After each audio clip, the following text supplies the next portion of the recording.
Welcome to the Genius Factory. Enjoy the video. In this video, I will explain how to play Nars Color Quest. First, open the Roblox application on your preferred device.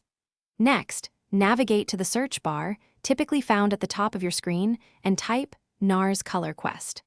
Once the game appears in the search results, click on its icon to launch the experience. It's a simple process to begin your colorful adventure in the Nars virtual world. Once inside, your main goal is to explore the beautifully designed map and collect virtual Nars products. These items are often hidden in plain sight or require a bit of searching. You will also encounter several engaging minigames that offer a fun way to earn extra points.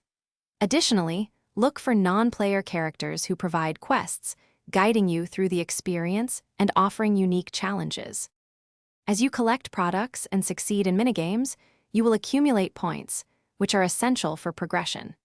These points can be redeemed in the in-game shop to acquire exclusive virtual Nars items for your avatar. Keep an eye out for secret passages and hidden zones, as these often contain special bonus rewards and rare collectibles that enhance your overall experience. To truly maximize your Nars Color Quest experience, take your time to explore every nook and cranny of the map. Many secrets await discovery. Make sure to participate in the daily challenges, as these offer excellent opportunities to earn additional rewards quickly. Finally, consider teaming up with one or two friends. Collaborating can make completing quests and finding hidden items much more efficient and enjoyable. Thanks for watching. If you found this helpful, don't forget to like and subscribe.